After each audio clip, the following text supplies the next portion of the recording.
घबराए हुए हैं और तिलमिला गए हैं। दाऊद ये जानना चाहता है कि आखिर दोनों के रिश्तों की खबर बाहर कैसे आई।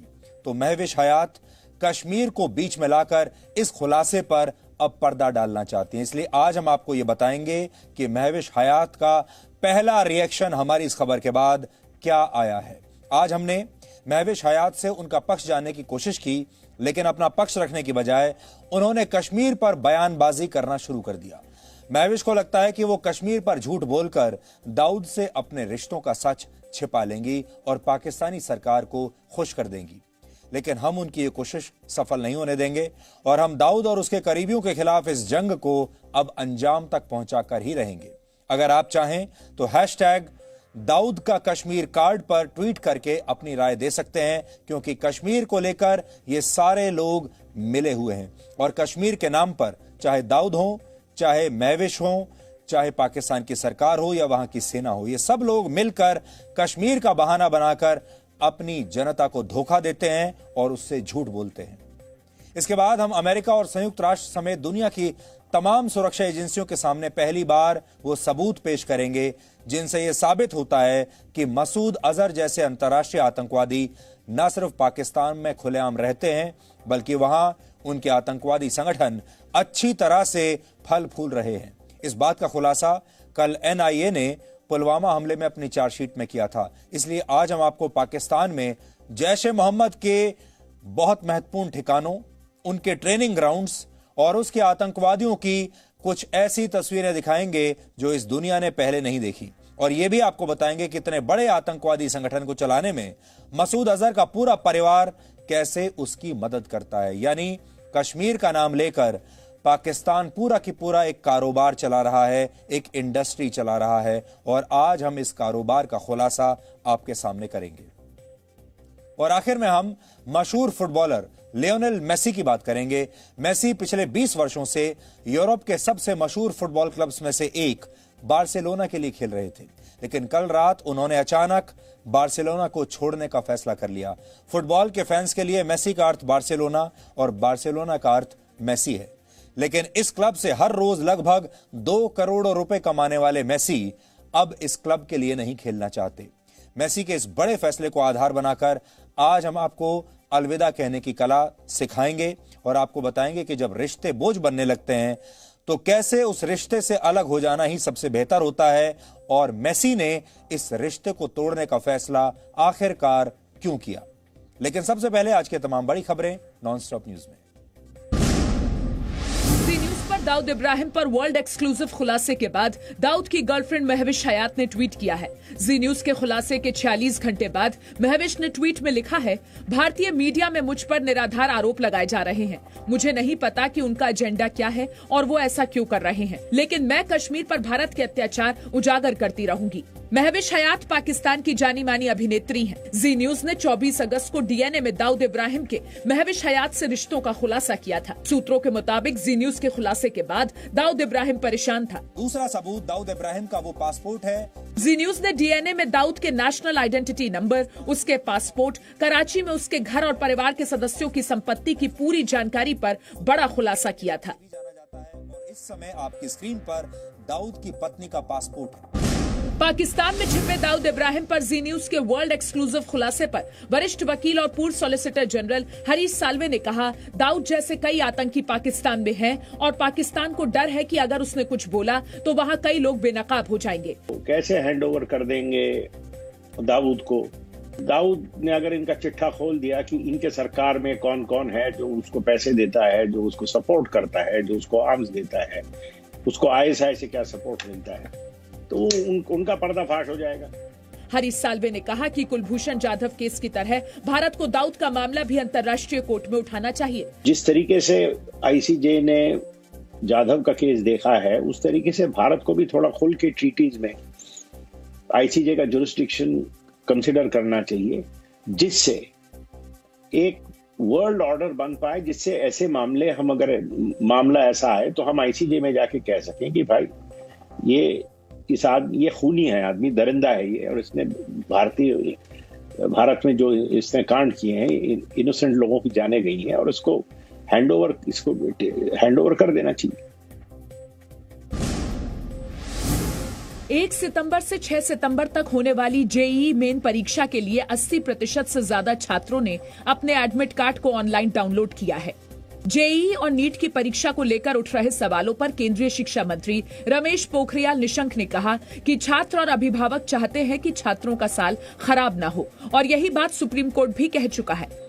नेशनल टेस्टिंग एजेंसी ने साफ कर दिया है कि परीक्षा को और नहीं टाला जा सकता है। नीट और जेईई की परीक्षा निर्धारित तारीख को ही होगी। नीट जेईई परीक्षा के विरोध में विपक्ष सुप्रीम कोर्ट में अपील करेगा। ये फैसला कांग्रेस अध्यक्ष सोनिया गांधी की बुलाई विपक्ष के मुख्यमंत्रियों की बैठक में हुआ है। सोनिया गांधी ने कहा, छात्रों और परीक्षाओं को लेकर केंद्र सरकार का रवैया बेहद लापरवाही वाला है। Problems of students and examinations are also being dealt with uncaringly. इस वर्चुअल बैठक में कांग्रेस अध्यक्ष सोनिया गांधी, राजस्थान के मुख्यमंत्री अशोक गहलोत, छत्तीसगढ़ के मुख्यमंत्री भूपेश सिंह बघेल, पंजाब के मुख्यमंत्री कैप्टन अमरिंदर सिंह, पुडुचेरी के मुख्यमंत्री नारायण सामी, महाराष्ट्र के मुख्यमंत्री उद्धव ठाकरे, झारखंड के मुख्यमंत्री हेमंत सोरेन और पश्चिम बंगाल की मुख्यमंत्री ममता बनर्जी ने हिस्सा लिया। सभी ने कहा, नीट जेईई की परीक्षाएं रद्द हों। Education issue is a more important issue, and we stand by our student. We stand to our student, and we are stand by our students. Whatever they require the help, we are willing to do it. Samajwadi party अध्यक्ष अखिलेश यादव ने कहा, NEET JEE की परीक्षाएं कराना गरीब और ग्रामीण युवाओं के खिलाफ साजिश है, क्योंकि कोरोना काल में सिर्फ अमीर ही परीक्षा देने में सक्षम है। अभिनेता सुशांत सिंह राजपूत की मौत के मामले में नारकोटिक्स कंट्रोल ब्यूरो ने केस दर्ज किया है। एनडीपीएस एक्ट की धारा 20, 22, 27, 29 में एनसीबी ने आरोपी रिया चक्रवर्ती और अन्य लोगों के खिलाफ केस दर्ज किया है। एनसीबी इस बात का पता लगाएगी कि आरोपी रिया चक्रवर्ती किससे ड्रग लेती थी और किसके जरिए लेती थी, और सुशांत भी क्या ड्रग्स लिया करते थे। महाराष्ट्र सरकार 60 दिन के बाद तक कुछ नहीं किया। आज सीबीआई जांच करने पहुंची है, ईडी जांच करने पहुंची है, सब तथ्य सामने आ रहा है। इसमें देखिए, ड्रग कनेक्शन, दुबई से मामला जुड़ा हुआ है। प्रवर्तन निदेशालय ने रिया चक्रवर्ती के मोबाइल फोन से डिलीट किए गए कुछ व्हाट्सएप मैसेजेस खोजे हैं। इन मैसेजेस से खुलासा हुआ है कि रिया चक्रवर्ती ड्रग्स मामले में शामिल थी। सूत्रों के मुताबिक रिया चक्रवर्ती की ड्रग्स चैट का खुलासा होने के बाद CBI Siddharth Pithani, cook Keshav Thakur, cook Neeraj, house manager Samuel Miranda और स्टाफ दीपेश सावंत से भी ड्रग्स को लेकर पूछताछ कर सकती है। सीबीआई ने आज भी सुशांत के दोस्त सिद्धार्थ पिठानी से पूछताछ की। कोरोना संक्रमण की वजह से कर्ज पर किश्त बाद में चुकाने की सहूलियत देकर ब्याज वसूलने की नीति पर सुप्रीम कोर्ट में सुनवाई हुई। सुप्रीम कोर्ट ने कहा कि इसे बैंकों की मर्जी पर नहीं छोड़ा जा सकता है। सुप्रीम कोर्ट ने कहा कि लोगों की परेशानी को दरकिनार कर सिर्फ व्यापारिक नजरिए से नहीं सोचा जा सकता। सुप्रीम कोर्ट ने सॉलिसिटर जनरल से कहा कि केंद्र सरकार को अपना रुख एकदम साफ रखना चाहिए। याचिकाकर्ता ने दलील दी कि केंद्र सरकार की तरफ से सुनवाई को बार बार टालने की मांग की जा रही है। अभी तक कोई भी हलफनामा नहीं दाखिल किया गया है। रिजर्व बैंक और स्टेट बैंक की ओर से भी कोई हलफनामा दायर नहीं किया गया है। इस पर सुप्रीम कोर्ट ने केंद्र सरकार से जल्द फैसला लेकर जवाब दाखिल करने को कहा है। मामले की अगली सुनवाई 1 सितंबर को होगी। देश में कोरोना संक्रमण के मामले 32 लाख से ज्यादा हो गए हैं। केंद्रीय स्वास्थ्य मंत्रालय के अनुसार 24 घंटे में संक्रमण के 67,151 नए मामले मिले और 1,059 लोगों की मौत हुई। देश में अब तक कोरोना वायरस से 32,34,474 लोग संक्रमित हो चुके हैं, जिनमें से 24,67,758 लोग इलाज से ठीक हो चुके हैं। इलाज से ठीक होने वाले मरीजों की दर बढ़कर 76.29% हो गई है। देश में 7,07,267 संक्रमित मरीजों का इलाज चल रहा है। कोरोना संक्रमण से अब तक 59,449 मरीजों की मौत हुई है। 25 अगस्त तक देश में 3,76,00,000 से ज्यादा कोरोना सैंपल के टेस्ट किए जा चुके हैं। पिछले 2 दिनों में दाऊद इब्राहिम और पाकिस्तानी अभिनेत्री महविश हयात के रिश्तों का जो खुलासा हमने किया, उससे दाऊद और महविश दोनों बुरी तरह से आजकल तिलमिलाए हुए हैं। और दाऊद ये जानना चाहता है कि आखिर दोनों के रिश्तों की यह खबर बाहर कैसे आ गई। महविश हयात कश्मीर को बीच में लाकर इस खुलासे पर अब पर्दा डालना चाहती हैं। आज हमने महविश हयात से उनका पक्ष जानने की कोशिश की, लेकिन उन्होंने अपना पक्ष रखने की बजाय कश्मीर पर बयानबाजी करना शुरू कर दिया और इस पूरे मामले को कश्मीर के साथ जोड़ दिया। महविश को लगता है कि वो कश्मीर पर झूठ बोलकर दाऊद से अपने रिश्तों का सच छिपा लेंगे, लेकिन हम उनकी ये कोशिश सफल नहीं होने देंगे और हम दाऊद और उसके करीबियों के खिलाफ इस जंग को अब अंजाम तक पहुंचाकर रहेंगे, चाहे दाऊद हो, महविश हो या पाकिस्तान की सरकार और वहां की सेना हो। ये सब लोग आपस में मिले हुए हैं और इन सब लोगों का एक ही एजेंडा है और वो है बात बात पर कश्मीर को बीच में ले आना। और इसलिए अगर आप भी इस पर कोई प्रतिक्रिया देना चाहते हैं तो आप हमें #दाऊद का कश्मीर कार्ड पर ट्वीट कर सकते हैं। लेकिन एक बात आप अच्छी तरह से समझ लीजिए कि ये सारे लोग मिलकर कश्मीर नाम की एक दुकान चलाते हैं पाकिस्तान में। उस दुकानदारी के पीछे सब तरह की हरकतें करते हैं, पैसा कमाते हैं और सबसे बड़ी बात यह है जो आज हम पाकिस्तान के दर्शकों को भी कहना चाहते हैं, पाकिस्तान के लोगों को भी कहना चाहते हैं कि वहां की सरकार, ISI, सेना, दाऊद इब्राहिम जैसे अपराधी और उनके साथ काम करने वाले फिल्मी कलाकार, ये सब आपको मिलकर धोखा दे रहे हैं और सब आपको मिलकर बेवकूफ बना रहे हैं। कश्मीर से पाकिस्तान की जनता का कोई फायदा नहीं होने वाला। पाकिस्तान ये अच्छी तरह जानता है कश्मीर उसे कभी मिलने भी नहीं वाला, लेकिन बावजूद इसके वो कश्मीर नाम की इस दुकान को लगातार चाहते हैं कि ये चलती रहे और अपने देश के लोगों को वो ये धोखा दे रहे हैं। अब पाकिस्तान के लोगों को ये जानने की जरूरत है कि उनके साथ धोखेबाजी हो रही है।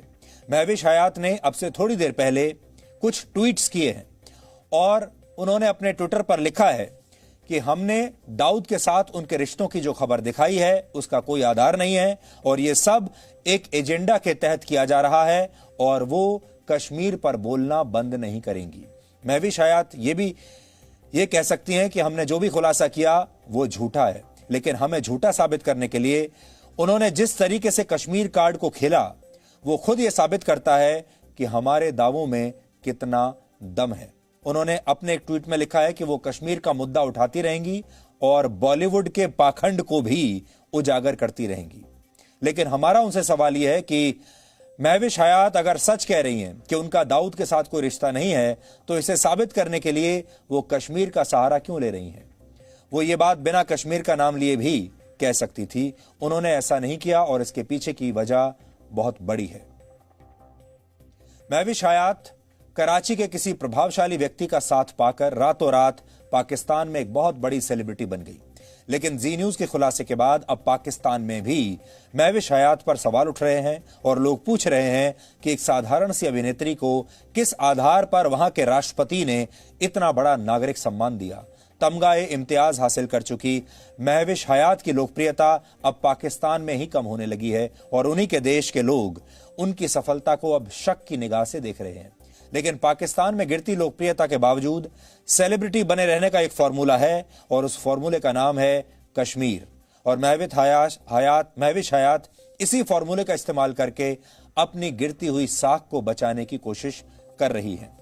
मैं आपको जो उन्होंने लिखा है ट्वीट वो पढ़कर आपको सुनाऊंगा, जिससे कि आप देख पाएंगे कि उन्होंने क्या लिखा है।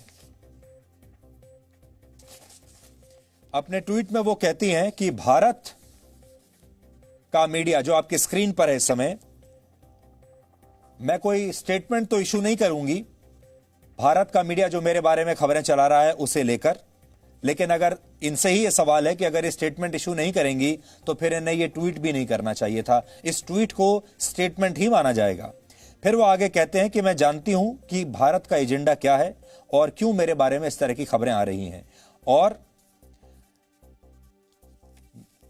ये सब करने के बाद भी वो मेरा मुंह बंद नहीं करवा सकेंगे, ऐसा उनका कहना है। और फिर वो कह रही हैं कि I will continue to highlight Kashmir atrocities in Kashmir, और बॉलीवुड में जो हिपोक्रेसी है उसे भी वो हाईलाइट करती रहेंगी और वो चुप नहीं बैठेंगी।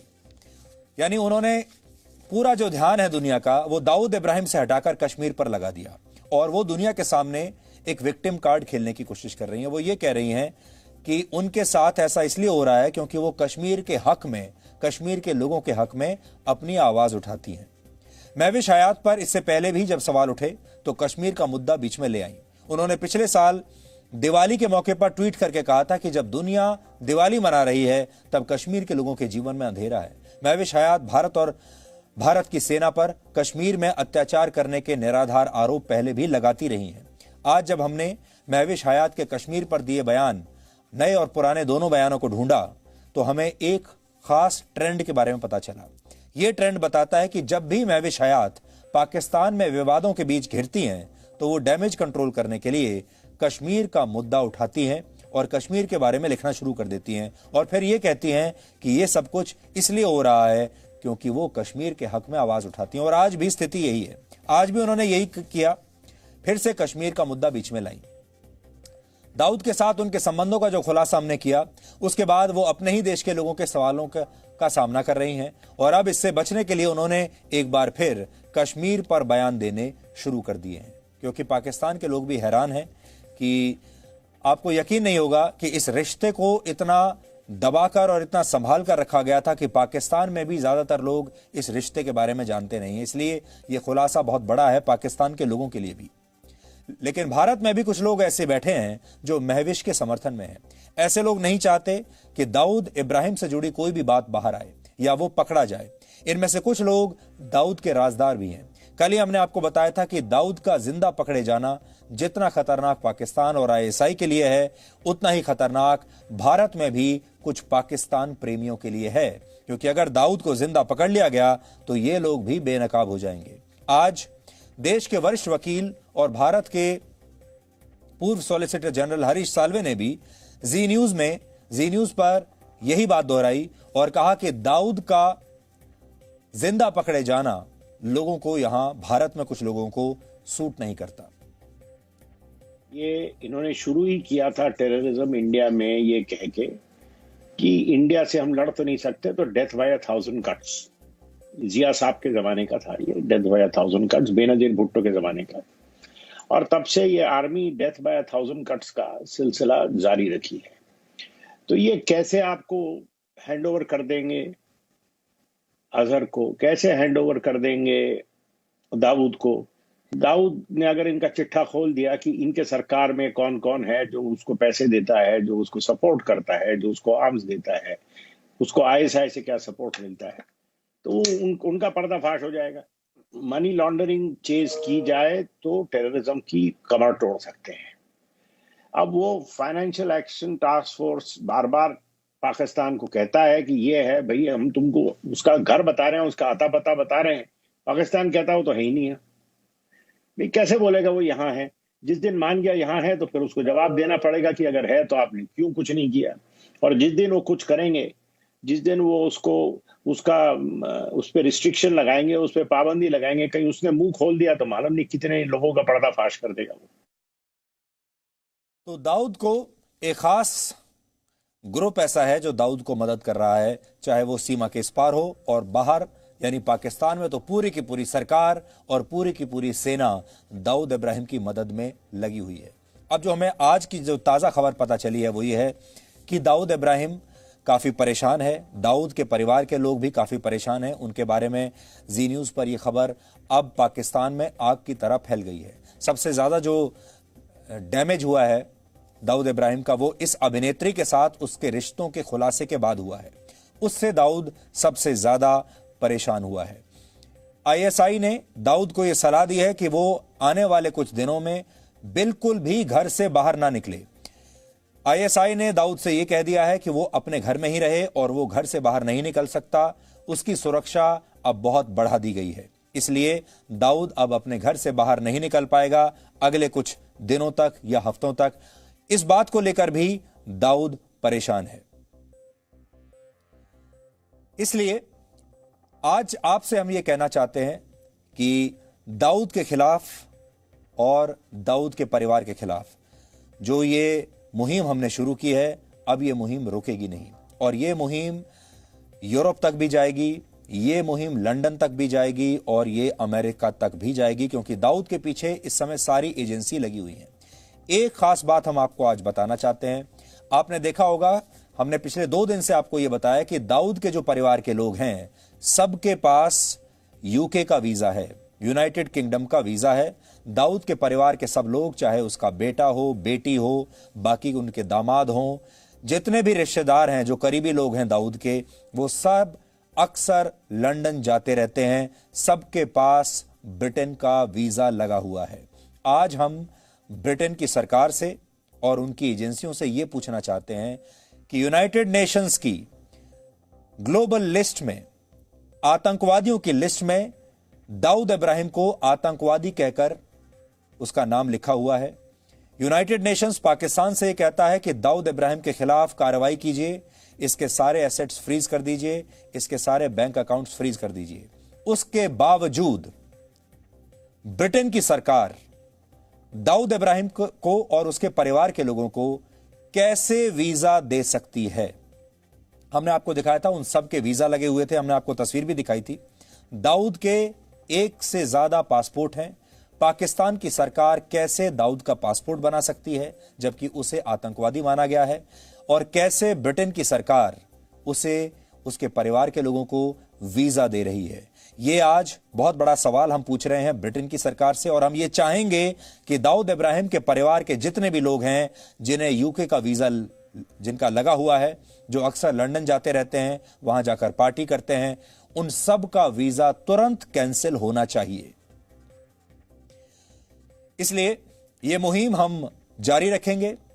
पाकिस्तान के प्रधानमंत्री से भी हमने 5 सवाल पूछे थे, और पाकिस्तान को भी यह बताना पड़ेगा कि जो लिस्ट हमने उनको दिखाई थी, जिसमें दाऊद इब्राहिम की सारी प्रॉपर्टीज की लिस्ट थी, जिसमें दाऊद इब्राहिम के सारे बैंक अकाउंट्स की लिस्ट थी, वो बैंक अकाउंट्स किसके हैं पाकिस्तान को यह बताना चाहिए। और उन बैंक अकाउंट्स को अभी तक फ्रीज क्यों नहीं किया गया है वो भी बताना चाहिए। ये जो लिस्ट है आपकी स्क्रीन पर है, इसमें एक एक बैंक के पूरे डिटेल्स हैं, कहां कहां पर दाऊद के परिवार के बैंक खाते खुले हुए हैं, और ये सब पाकिस्तान में हैं। और इसमें अच्छे अच्छे बैंक हैं, स्टैंडर्ड चार्टर्ड जैसे बैंक हैं।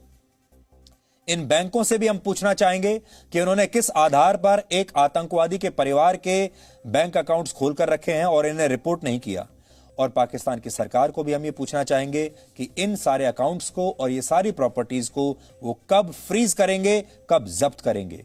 और ब्रिटेन की सरकार को हम ये कहेंगे आज कि इन लोगों के वीजा कब कैंसिल किए जाएंगे। और जब अगर नहीं करेंगे तो हर रोज आपको अब एक खुलासा दाऊद पर देखने को रोज मिलेगा। अब हम एक और बड़ा खुलासा करेंगे जिसे देखकर पूरी दुनिया यह मानने पर मजबूर हो जाएगी कि पाकिस्तान ही आतंकवादियों की सबसे बड़ी शरण स्थली है, और दुनिया के तमाम बड़े आतंकवादी पाकिस्तान का ही आतंकवाद वाली फैक्ट्री से निकलते हैं। कल हमने आपको पुलवामा आतंकवादी हमले में दाखिल की गई NIA की चार्जशीट दिखाई थी। इस चार्जशीट के मुताबिक पुलवामा हमले की योजना पाकिस्तान में बनाई गई थी, और इसका मास्टरमाइंड था जैश ए मोहम्मद का चीफ मसूद अजहर, जो इस समय दाऊद इब्राहिम की तरह पाकिस्तान में खुलेआम घूम रहा है। इस हमले में मसूद अजहर समेत 19 आतंकवादी शामिल थे, जिनमें से 7 पाकिस्तानी थे, और इन लोगों ने मिलकर पुलवामा में आतंकवादी घटना को अंजाम दिया था, जिसमें CRPF के 40 जवान शहीद हुए थे। लेकिन पाकिस्तान अब तक मसूद अजहर के खिलाफ कोई कार्रवाई नहीं कर पाया, जबकि संयुक्त राष्ट्र और अमेरिका जैसे देश उसे एक अंतर्राष्ट्रीय आतंकवादी घोषित कर चुके हैं। दुख की बात यह है, अमेरिका जैसे देश और संयुक्त राष्ट्र भी पाकिस्तान से अब तक ये नहीं पूछ पाए कि आखिर वो मसूद अजहर के खिलाफ कार्रवाई कब करेगा। इसलिए आज हम आपको एक एक करके वो सारे सबूत दिखाएंगे जिनसे साबित होता है कि मसूद अजहर न सिर्फ पाकिस्तान में मौजूद है, बल्कि उसका आतंकवादी संगठन जैश ए मोहम्मद पाकिस्तान की पूरी मदद से फल फूल रहा है। जैश ए मोहम्मद एक बहुत बड़ा आतंकवादी संगठन है, और मसूद अजहर इसे अकेले नहीं चलाता, बल्कि इसके लिए उसका पूरा परिवार उसकी मदद करता है। दाऊद इब्राहिम का फैमिली ट्री दिखाने के बाद आज हम आपको मसूद अजहर का फैमिली ट्री दिखाएंगे। इस समय मसूद अजहर के साथ जिस व्यक्ति की तस्वीर आप देख रहे हैं वो मसूद अजहर का भाई है, जिसका नाम है मुफ्ती अब्दुल रऊफ असगर। जैश ए मोहम्मद के सारे आतंकवादी हमले इसी की देखरेख में होते हैं। दूसरी तस्वीर अम्मार अलवी और तलहा सैफ की है। ये दोनों मसूद अजहर के भाई हैं। अम्मार अलवी कश्मीर के अलावा अफगानिस्तान में भी आतंकवादियों को ट्रेनिंग देता है, जबकि तलहा सैफ जैश ए मोहम्मद के प्रोपेगेंडा को भारत समेत पूरी दुनिया में फैलाने का काम करता है। तीसरी तस्वीर मसूद अजहर के बड़े भाई इब्राहिम अजहर की है। इब्राहिम अजहर इंडियन एयरलाइंस के विमान IC-814 की हाईजैकिंग में भी शामिल था, जिसे कांधार ले जाया गया था। इसी के साथ मुफ्ती असगर खान कश्मीरी की भी तस्वीर आप देख पा रहे हैं। वो पाकिस्तान ऑक्यूपाइड कश्मीर में मुजफ्फराबाद का रहने वाला है और जैश ए मोहम्मद ने कश्मीर में आतंकवाद फैलाने की सारी जिम्मेदारी इसी को दे रखी है। मसूद अजहर के बड़े भाई इब्राहिम अजहर का एक बेटा भी था जिसका नाम है उस्मान हैदर। उस्मान हैदर को भारत की सुरक्षा एजेंसियों ने अक्टूबर 2018 में कश्मीर में मार डाला था। दूसरी तस्वीर तलहा रशीद की है जो मसूद अजहर के रिश्तेदार अब्दुल रशीद का बेटा है और इसे भी 2017 में भारत की सुरक्षा एजेंसियों ने एक एनकाउंटर के दौरान कश्मीर में मार डाला था। यानी परिवारवाद सिर्फ राजनीति और फिल्मों में ही नहीं बल्कि आतंकवादी भी आतंकवाद का अपना कारोबार चलाने की जिम्मेदारी सबसे पहले अपने परिवार के लोगों को ही सौंपते हैं। यानी परिवारवाद, नेपोटिज्म आतंकवाद में भी है। इस समय आपकी टीवी स्क्रीन पर जैश ए मोहम्मद के हेडक्वार्टर की तस्वीर है जो पाकिस्तान के बहावलपुर में मौजूद है। इसे वहां मरकज उस्मान ओ अली के नाम से जाना जाता है। इसके अलावा जैश ए मोहम्मद के कुछ ठिकाने POK की राजधानी मुजफ्फराबाद में है। इनमें से एक की तस्वीर इस समय आपके सामने है जिसे वहां बिलाल मरकज और जामिया मस्जिद कहकर बुलाया जाता है। पाकिस्तान में भारत की संसद पर हमले के दोषी आतंकवादी अफजल गुरु के नाम से भी मस्जिदें बनाई गई हैं। ऐसी एक मस्जिद बलूचिस्तान की राजधानी क्वेटा में है जिसका नाम रखा गया है जामिया मस्जिद अफजल गुरु शहीद। ये इसका नाम है। जैश ए मोहम्मद और दूसरे आतंकवादी संगठन सिर्फ POK और पाकिस्तान में ही अपने आतंकवादियों को ट्रेनिंग नहीं देते बल्कि ये लोग इसके लिए अफगानिस्तान की जमीन का भी इस्तेमाल करते हैं। अफगानिस्तान के नान गरहर में ऐसे 7 ट्रेनिंग कैंप्स हैं और इनमें से 4 सीधे तालिबान के नियंत्रण में है जहां जैश ए मोहम्मद के आतंकवादियों को ट्रेनिंग के लिए भेजा जाता है, जबकि 3 सीधे जैश के अपने नियंत्रण में है। इन कैंप्स को खोगयानी कैंप 1, खोगयानी कैंप 2 और दरगाह कैंप कहा जाता है। दरगाह और खोगयानी कैंप की तस्वीरें इस समय आपकी स्क्रीन पर हैं। इसके अलावा पाकिस्तान के पेशावर में सुनन बिन सलमा नाम का एक मदरसा है और इसी मदरसे में शिक्षा के नाम पर लोगों के मन में भारत के प्रति नफरत घोली जाती है। पुलवामा हमले के 12 दिनों के बाद भारत ने पाकिस्तान के बालाकोट पर एयर स्ट्राइक की थी और वहां मौजूद जैश ए मोहम्मद के हेडक्वार्टर और ट्रेनिंग कैंप्स को तबाह कर दिया था। लेकिन आज आप इसके अंदर की कुछ तस्वीरें भी देख लीजिए। पहली तस्वीर बालाकोट में नष्ट किए गए जैश के हेडक्वार्टर के मुख्य कॉम्प्लेक्स की तस्वीर है। इसी के मेन हॉल में आतंकवादियों को ट्रेनिंग दी जाती थी और यहां जैश ए मोहम्मद के झंडे और बैनर भी लगे हुए हैं। आप अपनी स्क्रीन पर देख सकते हैं। यह वही जगह है बालाकोट की। अब आपकी स्क्रीन पर जैश ए मोहम्मद का एक ट्रेनिंग ग्राउंड है और आप कुछ आतंकवादियों को यहां ट्रेनिंग लेते हुए भी देख सकते हैं।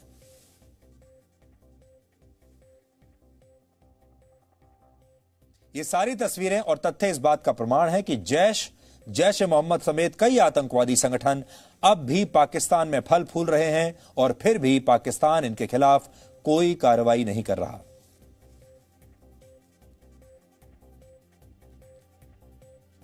तो आज भारत के लोगों के लिए और पूरी दुनिया के लोगों के लिए समझने वाली बात यह है कि पाकिस्तान का पूरा तंत्र, चाहे वहां की सेना हो या वहां की सरकार हो, ये सब लोग आतंकवाद को खुलेआम सरकार की मदद से वहां पर आतंकवाद को पनपा रहे हैं, आतंकवादियों को ट्रेनिंग देते हैं, आतंकवाद को फंडिंग देते हैं। आतंकवादियों को, आतंकवादी संगठनों को पैसा दिया जाता है बाकायदा ताकि वो ट्रेनिंग कर सकें। और वहां की आर्मी ने जो बहुत पहले एक अपनी स्ट्रेटेजी बनाई थी प्रॉक्सी वॉर की, उस प्रॉक्सी वॉर को उन्होंने एक ऐसा अपना हथियार बना लिया है जिसमें उन्हें सरकार का पूरा समर्थन मिलता है। और ये सब कुछ वहां हो रहा है कश्मीर के नाम पर, कश्मीर के नाम पर, कश्मीर को आजाद कराने के नाम पर, यह सब वहां पर चल रहा है। और आज अगर पाकिस्तान की सरकार चाहे भी कि वो कश्मीर को समर्थन बंद कर दे या आतंकवाद का समर्थन बंद कर दे तो वो ऐसा कर नहीं पाएगी, क्योंकि आतंकवादी वहां इतने ज्यादा मजबूत हो चुके हैं कि वो सरकार को ऐसा करने नहीं देंगे। आतंकवादी संगठन ऐसा होने नहीं देंगे, क्योंकि अगर ऐसा हुआ तो उनकी सारी फंडिंग रुक जाएगी। सरकार में आज जो इतना अहम रोल प्ले करते हैं वो सब बंद हो जाएगा। और इस पूरे खेल में दाऊद इब्राहिम जैसे लोग भी शामिल हैं और वो भी भारत जैसे देशों में। आप ऐसा समझ लीजिए कि आईएसआई में भारत की जो सुपारी है वो दाऊद इब्राहिम ने ली हुई है और दाऊद इब्राहिम उन्हें हर चीज बताता है भारत के बारे में। और कश्मीर का नाम लेकर दाऊद इब्राहिम न जाने अब तक कितना पैसा पाकिस्तान की सरकार से ही कमा चुका है। इसलिए दाऊद इब्राहिम को एक्सपोज करना और दाऊद इब्राहिम को पकड़ना अब बहुत जरूरी हो गया है। आज और पिछले 2 दिनों में हमने जितने भी सबूत जी न्यूज पर दिखाए हैं, ऐसे सबूत शायद दुनिया की बड़ी बड़ी एजेंसीज, सुरक्षा एजेंसीज पर के पास भी नहीं होंगे। लेकिन हम उम्मीद करते हैं कि ये सबूत देखने के बाद अब इन आतंकवादियों के खिलाफ कार्रवाई जरूर होगी। पाकिस्तान आतंकवाद को नहीं छोड़ना चाहता और दाऊद और महविश कश्मीर का मुद्दा नहीं छोड़ना चाहते। लेकिन अब हम art of saying good bye यानी अलविदा कहने की कला का एक विश्लेषण करेंगे। अलविदा कब कहना चाहिए, अलविदा कहने का सबसे सही समय क्या है और अलविदा लोग क्यों कहते हैं। जीवन में हम में से ज्यादातर लोगों को जो भी पहचान मिलती है, जो भी सफलता मिलती है और इस सफलता के साथ जो धन दौलत और प्रतिष्ठा मिलती है, उसे छोड़ देना यानी अलविदा कह देना सबसे मुश्किल काम होता है। आसान नहीं होता और लोग उसे कभी भी कर नहीं पाते। ज्यादातर लोग हम अपने पद, प्रतिष्ठा, मान सम्मान को ही अपनी असली पहचान मानते हैं। इस पहचान के साथ हमारा रिश्ता जितना लंबा होता है उतना ही उन्हें छोड़ना मुश्किल होता है। इस पहचान को बनाए रखने के लिए लोग उसूलों तक से समझौता कर लेते हैं। लेकिन जो व्यक्ति जीवन के किसी न किसी मोड़ पर अचानक इस पहचान को छोड़ने की क्षमता रखता है, सही मायनों में वही व्यक्ति सफल होता है। हमारे इस विश्लेषण का आधार दुनिया के सबसे महान फुटबॉलर्स में से एक लियोनेल मेसी का वो फैसला है जिसने पूरी दुनिया को आज हैरान कर दिया है। मेसी ने अपने प्रोफेशनल फुटबॉल क्लब बार्सिलोना को छोड़ने का फैसला किया है। वो इस क्लब के लिए पिछले 20 वर्षों से खेल रहे थे। 20 साल पुराना रिश्ता था बार्सिलोना और मेसी का और लोग कल्पना नहीं कर सकते अब मेसी को बिना बार्सिलोना के देखने की और बार्सिलोना को बिना मेसी के देखने की। मेसी अर्जेंटीना के फुटबॉल खिलाड़ी हैं और वो अंतर्राष्ट्रीय मैचों में अपने देश के लिए खेलते हैं, लेकिन उनके क्लब का नाम है FC बार्सिलोना, जो कि स्पेन का एक फुटबॉल क्लब है। यह ठीक वैसा ही है जैसे क्रिकेट के खिलाड़ी अपने अपने देशों के लिए तो अंतर्राष्ट्रीय मैच खेलते हैं अपने देशों की टीम में, लेकिन IPL में वो कई दूसरे अंतर्राष्ट्रीय खिलाड़ियों के साथ एक टीम बनाकर किसी दूसरी टीम से भी मुकाबला करते हैं। मेसी का बार्सिलोना को छोड़ने का फैसला ठीक वैसा ही है जैसे महेंद्र सिंह धोनी अचानक IPL की अपनी टीम चेन्नई सुपर किंग्स को छोड़ दें। वो टीम जिसके साथ वो 12 वर्षों से जुड़े हुए हैं और जिसे उन्होंने अपनी कप्तानी में 3 बार चैंपियन बनाया है। ये उदाहरण के जरिए हम आपको समझाने की कोशिश कर रहे हैं। हालांकि मेसी का बार्सिलोना छोड़ना इससे भी कहीं ज्यादा बड़ी खबर है। मेसी 33 साल के हैं और सिर्फ 13 वर्ष की उम्र में ही FC बार्सिलोना के लिए खेलने लगे थे। यानी वो पिछले 20 वर्षों से इस क्लब का हिस्सा रहे हैं और बचपन से इस क्लब के लिए खेल रहे हैं। जब वो 13 साल के थे तब से बार्सिलोना के लिए खेल रहे हैं। बार्सिलोना उन्हें उनकी फीस के तौर पर हर साल 593 करोड़ रुपए देता है। इस क्लब से उनकी हर महीने की आमदनी 49 करोड़ रुपए है। 49 करोड़ रुपए प्रति महीना, यानी वो बार्सिलोना से हर दिन लगभग 1 करोड़ 63 लाख रुपए और हर घंटे 6,79,000 रुपए कमाते हैं। लेकिन इसके बावजूद अब अचानक उन्होंने अपने इस क्लब को छोड़ने का फैसला कर लिया। मेसी ने बार्सिलोना को यह सूचना कल रात एक फैक्स भेजकर दी है। मेसी ने बार्सिलोना के लिए 731 मैच खेले हैं अब तक, जिनमें उन्होंने 634 गोल किए हैं। 285 गोल्स को असिस्ट किया है, यानी इतनी बार उन्होंने गोल करने वाले खिलाड़ी को फुटबॉल पास किया है। वो 48 हैट्रिक्स अपने नाम भी कर चुके हैं। और इसके अलावा बार्सिलोना में रहते हुए मेसी कई प्रतिष्ठित पुरस्कार भी अपने नाम कर चुके हैं। बार्सिलोना के साथ मेसी का कॉन्ट्रैक्ट वर्ष 2021 तक का है। अगले साल एक्सपायर होना था ये कॉन्ट्रैक्ट, लेकिन उन्होंने इस क्लब को तत्काल प्रभाव से छोड़ने का फैसला किया। उन्होंने अपने क्लब से कहा कि उन्हें फ्री ट्रांसफर का मौका चाहिए, फ्री ट्रांसफर करना चाहते हैं। फ्री ट्रांसफर का मतलब है जब कोई दूसरा क्लब ज्वाइन करे तो बार्सिलोना उनसे जुर्माना ना वसूले, यानी जब मेसी किसी दूसरे क्लब को ज्वाइन कर लेंगे तो बार्सिलोना उनके ऊपर कोई फाइन ना लगाए। हालांकि फुटबॉल के जानकारों का मानना है कि अगर बार्सिलोना उन्हें फ्री ट्रांसफर नहीं देता तो भी मेसी मानने वाले नहीं हैं और वो बार्सिलोना से को छोड़ने के लिए 700 मिलियन यूरोज यानी 6,000 करोड़ रुपए भी दे सकते हैं।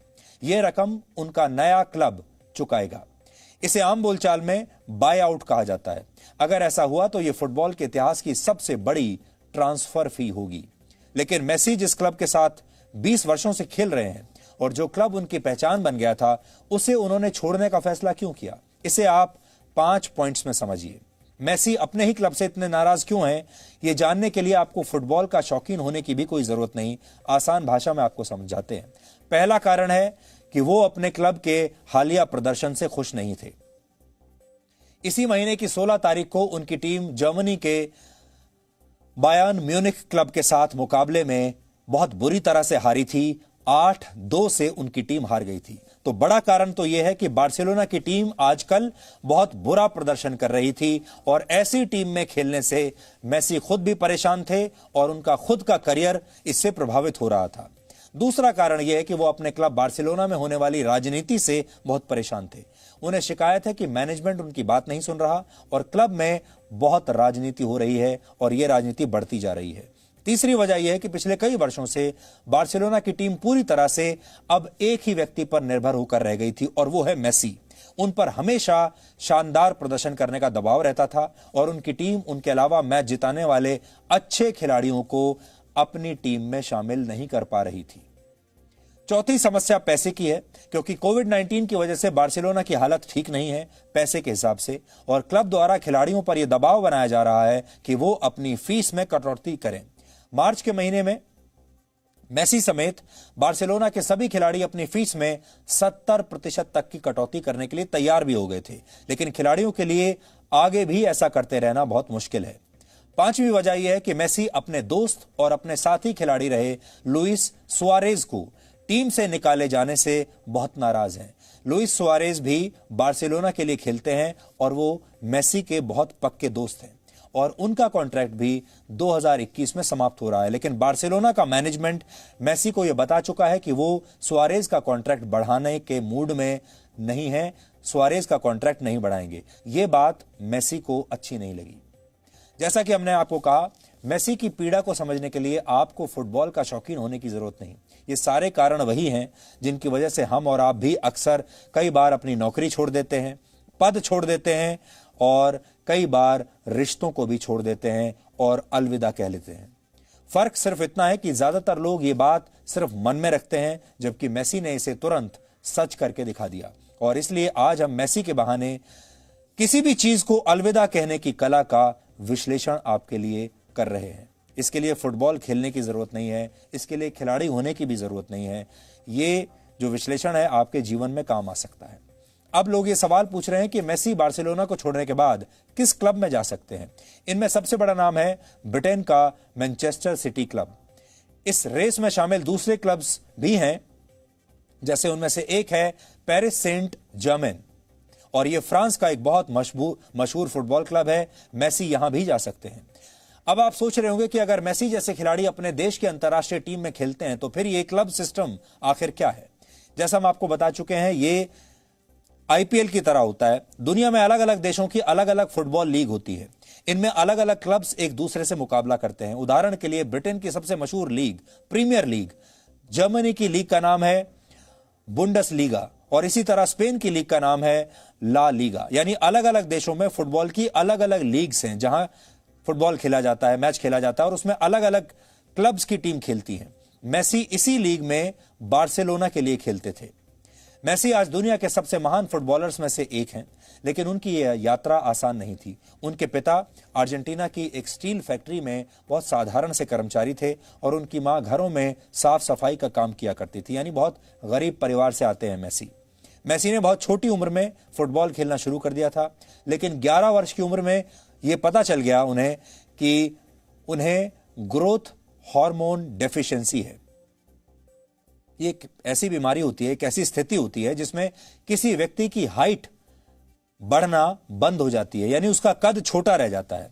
उस समय मेसी का कद सिर्फ 4 फीट 2 इंच था और इस स्थिति की वजह से हो सकता है उनका कद इतना ही रह जाता। इसके कुछ वर्षों के बाद ही बार्सिलोना ने मेसी की प्रतिभा को पहचाना और उनके इलाज का खर्चा उठाने का फैसला किया। मेसी बचपन में ही बहुत शानदार फुटबॉल खेलते थे और बहुत ही प्रतिभाशाली खिलाड़ी थे। बार्सिलोना ने उनकी इस प्रतिभा को पहचान लिया बचपन में ही और इस खिलाड़ी को अडॉप्ट कर लिया। अडॉप्ट कर लिया मतलब उसके साथ कॉन्ट्रैक्ट साइन कर लिया और ये कहा कि हम तुम्हें पैसा भी देंगे, तुम्हारी बीमारी के खर्चे का पूरा खर्चा उठाएंगे, लेकिन बशर्ते तुम हमारी टीम में खेलोगे। इसी दौरान मेसी अर्जेंटीना से स्पेन चले गए और फिर वहीं बस गए। आज मेसी का जो कद है, उनकी जो हाइट है, वो है 5 फीट 7 इंच, जबकि फुटबॉल में खिलाड़ियों का औसत कद 5 फीट 9 इंच के आसपास होता है। ये कम से कम हम आपको बता रहे हैं, वरना फुटबॉल के जो खिलाड़ी हैं वो इससे भी लंबे होते हैं। लेकिन मेसी ने अपनी इस शारीरिक कमी को अपनी मेहनत के आड़े नहीं आने दिया। उनके क्लब बार्सिलोना ने भी उनका पूरा साथ दिया और धीरे धीरे अपने परिश्रम के दम पर मेसी दुनिया के ऑल टाइम ग्रेट यानी महान खिलाड़ियों में शामिल हो गए। लेकिन अब उन्होंने बार्सिलोना के साथ अपने इस रिश्ते को तोड़ने का फैसला किया है। वो टीम जिसके लिए वो बचपन से खेलते आए हैं, वो टीम वो क्लब जिसने सबसे पहले मेसी को बचपन में पहचाना और ये देखा कि इस लड़के के अंदर बहुत जबरदस्त प्रतिभा है, उसका इलाज उस टीम ने कराया, उसका इलाज उस क्लब ने कराया, उस टीम को छोड़ने का फैसला कर लिया। मेसी का यह फैसला सिर्फ फुटबॉल की दुनिया की एक बड़ी घटना नहीं है, बल्कि उनका यह फैसला आम लोगों को भी कई सबक देता है। अब आपको यह समझना चाहिए कि इसमें सबक क्या है। पहला सबक यह है कि कोई भी रिश्ता हमेशा के लिए नहीं होता। रिश्ता कितना भी मजबूत और पुराना क्यों ना हो, अगर उसमें दरार आने लगे तो उससे अलग हो जाना ही बेहतर होता है। दूसरा सबक यह है कि जीवन में कोई चीज अगर सबसे ज्यादा स्थायी है तो वो है बदलाव। बदलाव ही सबसे स्थायी चीज है, इसलिए बदलाव के लिए हमेशा तैयार रहिए, फिर चाहे इसके लिए आपको अपनी पुरानी पहचान ध्वस्त करके नई पहचान ही क्यों ना बनानी पड़े। यानी आपको हमेशा खुद का एक बेहतर वर्जन बनने का प्रयास करना चाहिए। तीसरा सबक है कि आपको चीजों को तब तक नहीं छोड़ना चाहिए जब तक आप बुरे प्रदर्शन के दौर से गुजर रहे हैं, बल्कि आपको यह फैसला तब लेना चाहिए जब आपका प्रदर्शन अपने चरम पर हो। यानी आप अपमान के साथ नहीं बल्कि सम्मान के साथ विदा लें। मेसी ने भी यह फैसला तब लिया जब उनका प्रदर्शन अच्छा था और वो लगातार स्कोर कर रहे थे। यह सही समय था जाने के लिए। मेसी के इस फैसले से चौथा सबक ये ले सकते हैं कि दुविधा और असुविधा में से अगर किसी एक चीज को चुनना हो तो हमेशा असुविधा को चुन लेना चाहिए, क्योंकि दुविधा से बड़ा रोग कोई है नहीं। गीता में श्री कृष्ण भी अर्जुन से यही कहते हैं कि तुम युद्ध लड़ो या मत लड़ो, लेकिन किसी भी प्रकार की दुविधा में कभी मत रहो। और पांचवा सबक यह है कि जिस कहानी को अंजाम तक पहुंचाना मुमकिन ना हो, उसे एक खूबसूरत मोड़ पर छोड़ देना ही बेहतर होता है।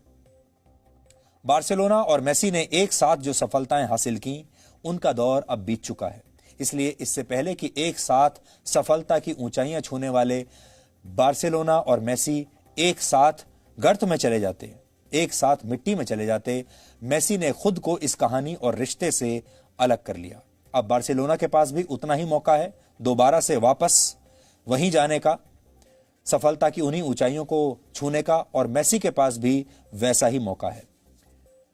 भगवत गीता के दूसरे अध्याय के एक श्लोक में लिखा है कि जब आप किसी चीज को जोर से पकड़ते हैं तो आप उसके साथ एक संबंध स्थापित कर लेते हैं। यह संबंध इच्छाओं को जन्म देता है। इच्छाएं क्रोध का कारण बनती हैं। क्रोध की वजह से आप फैसले नहीं ले पाते और फैसले ना लेने की यही आदत धीरे धीरे दुविधा में बदल जाती है और आपका पूरा जीवन इसी कंफ्यूजन यानी दुविधा का शिकार हो जाता है। इसलिए अपनी पहचान को छोड़ना कई बार जीवन के लिए बहुत अच्छा साबित होता है। उदाहरण के लिए भगवान श्री कृष्ण ने राजा जरासंध के साथ बार बार युद्ध से तंग आकर मथुरा को छोड़ दिया था।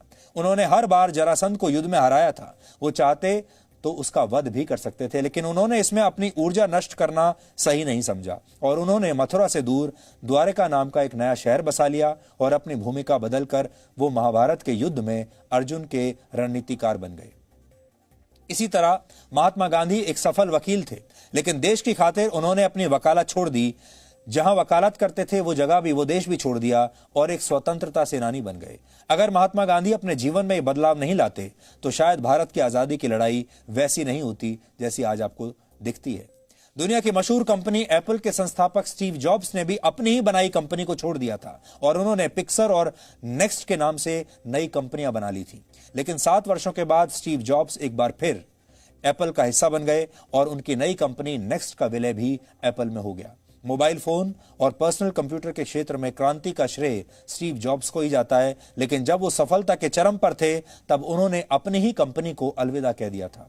इसलिए अलविदा कहने की कला हर किसी को आनी चाहिए, क्योंकि जो व्यक्ति पुरानी चीजों को छोड़ नहीं पाता वो किसी नई चीज का निर्माण भी नहीं कर सकता।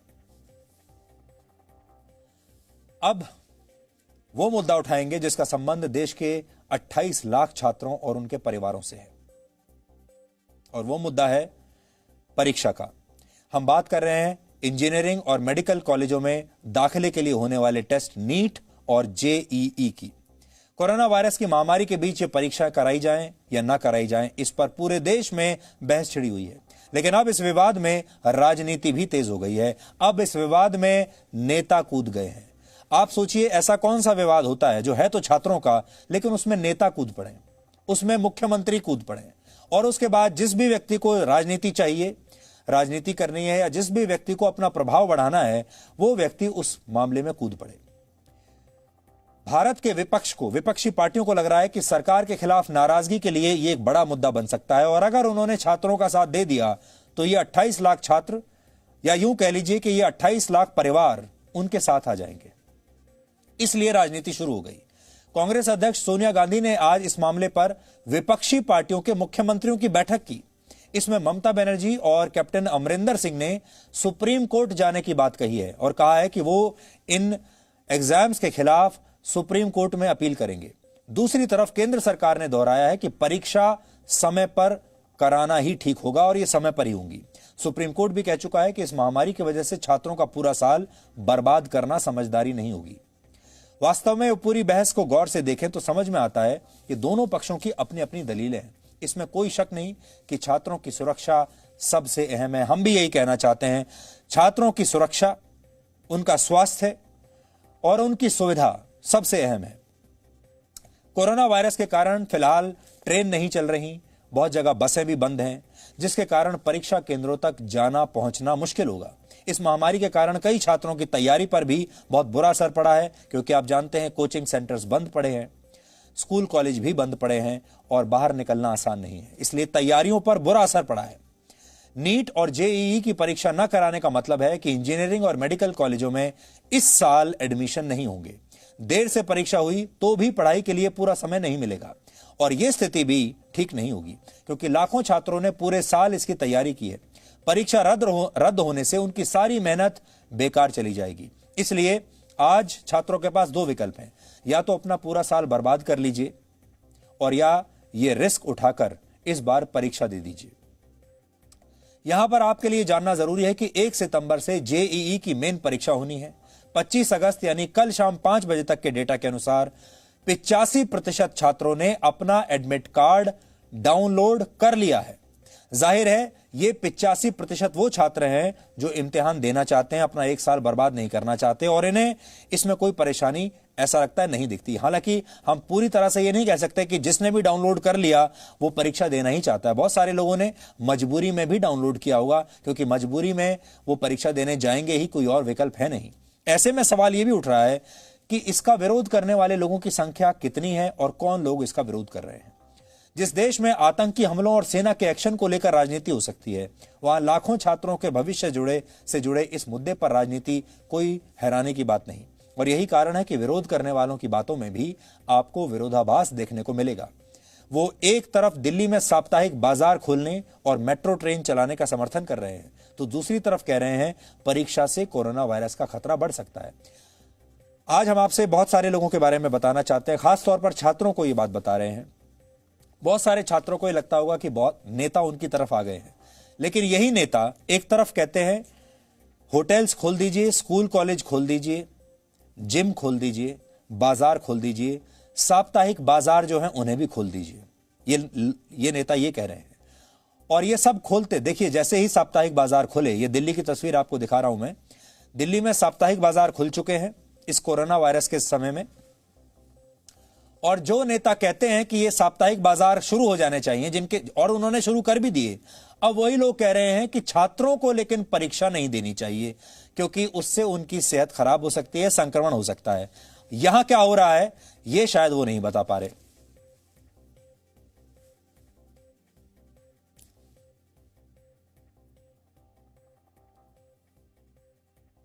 तो अब हम आपको दिखाते हैं कि हमारे नेता कैसे दो भाषाओं में बात करते हैं। देखिए,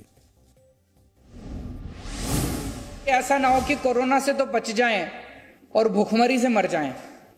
दोनों के बीच में संतुलन करना, बैलेंस करना बहुत जरूरी है। एक तरफ कोरोना को भी कम करना है, वो भी जरूरी है, लेकिन दूसरी तरफ जिंदगी भी जीनी है। कहीं ऐसा ना हो कि काम धंधे की एब्सेंस में रोटी खाने को ना बचे और लोग भूखमरी से मर जाएं। फ्राइडे को ऑर्डर्स हो चुके हैं, दिल्ली के होटल्स खुल चुके हैं, जो नहीं खुले हैं वो अब खुल सकते हैं। रेडी पटरी स्ट्रीट हॉकर्स को अलाउ कर दिया, होटल्स को अलाउ कर दिया, वीकली बाजार को अलाउ कर दिया। दिल्ली के अंदर अब कोरोना की स्थिति ठीक हो रही है। दिल्ली में हम मेट्रो खोलना चाहते हैं, बाकी देश में आप मेट्रो नहीं खोलना चाहते, मत खोलो। सेंटर बिल्कुल आंख बंद करके बैठी है कि इस देश की जमीनी स्थिति क्या है। वो कह रहे हैं हम बहुत अच्छे प्रोटोकॉल फॉलो करेंगे, हम बहुत अच्छी व्यवस्था कर लेंगे। मेरा सवाल उनसे ये है कि व्यवस्थाएं अच्छी बात है, व्यवस्था कोविड के इस दौर में बहुत जरूरी है, करनी चाहिए हर चीज पे, पर जिस व्यवस्था के दम पर आप 28 लाख बच्चों को फोर्स कर रहे हैं कि आप एग्जाम सेंटर में आइए, उस व्यवस्था के दम पर उस व्यवस्था को लागू करते हुए देश के बहुत लोगों को कोरोना हो चुका है। आज दुनिया का education system, entrance examination system पूरा का पूरा 3 घंटे के एग्जामिनेशन सिस्टम से बाहर आ रहा है और आप उसी पर चिपके रहना चाहते हो, तो वैसे भी ऑर्थोडॉक्स सोच है। मुझे लगता है केंद्र सरकार के पास अब ज्यादा समय नहीं है, उसको तुरंत फैसला लेना चाहिए और ये एग्जाम या तो पोस्टपोन करने चाहिए या ऑल्टरनेट तरीके से एंट्रेंस करा देना चाहिए। तो आपने देख लिया, एक तरफ होटल खुल रहे हैं, साप्ताहिक बाजार खुल रहे हैं, मेट्रो खोलने की शुरू करने की बात की जा रही है, और दूसरी तरफ ये कहा जा रहा है सब कुछ खुल जाएगा, सारे बाजार खुल जाएंगे, लेकिन ये कहा जा रहा है कि छात्रों को परीक्षा नहीं देनी चाहिए क्योंकि ये ठीक नहीं है। इसलिए छात्रों को भी एक बार सोच लेना चाहिए कि क्या वो अपने जीवन से 1 साल काट देना चाहते हैं, क्या 1 साल पीछे चले जाना चाहते हैं, या फिर तमाम सावधानियों को ध्यान में रखते हुए वो परीक्षा देना चाहते हैं। 4 मिनट का एक ब्रेक हम यहाँ पर ले रहे हैं और ब्रेक के बाद यही खबर का दूसरा हिस्सा हम आपको दिखाएंगे।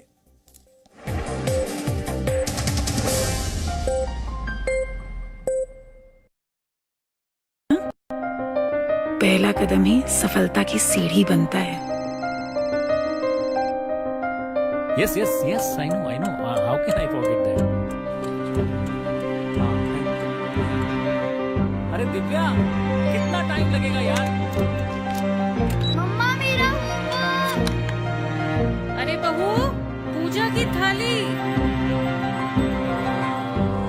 परिवार की आशाएं बेड़ियां बनेंगी या पंख, चुनना आपको है। समय की धड़कन नहीं बदलती, समय के साथ हम बदलते हैं।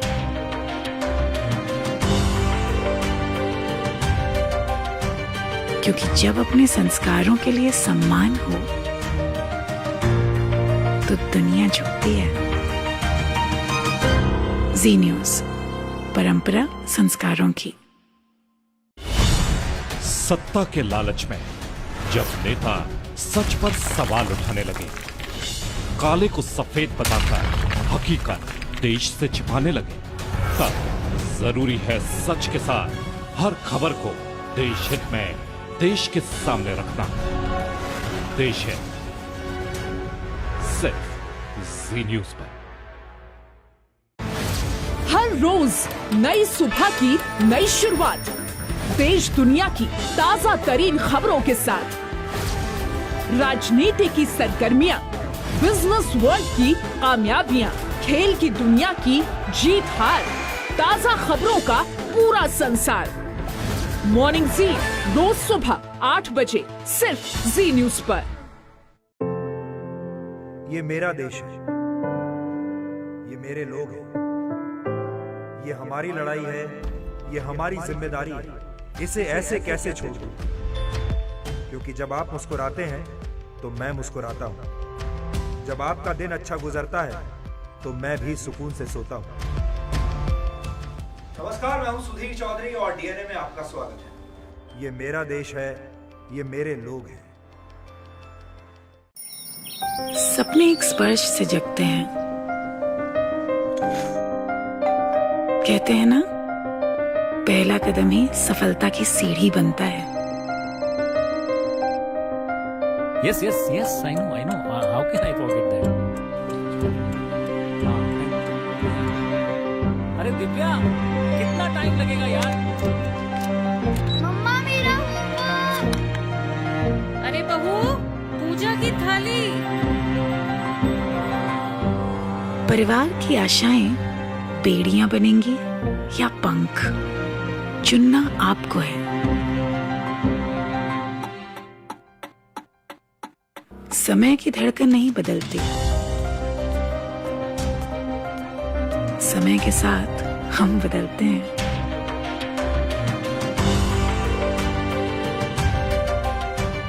क्योंकि जब अपने संस्कारों के लिए सम्मान हो तो दुनिया झुकती है। जी न्यूज़, परंपरा संस्कारों की। सत्ता के लालच में जब नेता सच पर सवाल उठाने लगे, काले को सफेद बताकर हकीकत देश से छिपाने लगे, तब जरूरी है सच के साथ हर खबर को देश हित में देश के सामने रखना। देश हित सिर्फ जी न्यूज़ पर। हर रोज नई सुबह की नई शुरुआत, देश दुनिया की ताजा तरीन खबरों के साथ, राजनीति की सरगर्मियां, बिजनेस वर्ल्ड की कामयाबियां, खेल की दुनिया की जीत हार, ताजा खबरों का पूरा संसार। मॉर्निंग जी, रोज सुबह 8 बजे सिर्फ जी न्यूज़ पर। ये मेरा देश है, ये मेरे लोग हैं, ये हमारी लड़ाई है, ये हमारी जिम्मेदारी है। इसे ऐसे कैसे छोड़ दूं? क्योंकि जब आप मुस्कुराते हैं तो मैं मुस्कुराता हूं। जब आपका दिन अच्छा गुजरता है तो मैं भी सुकून से सोता हूं। नमस्कार, मैं हूं सुधीर चौधरी और डीएनए में आपका स्वागत है। ये मेरा देश है, ये मेरे लोग हैं। सपने एक स्पर्श से जगते हैं। कहते हैं ना, पहला कदम ही सफलता की सीढ़ी बनता है। Yes, yes, yes, I know, I know. How can I forget that? अरे दिव्या, कितना टाइम लगेगा यार? मम्मा मेरा होमवर्क। अरे बहू,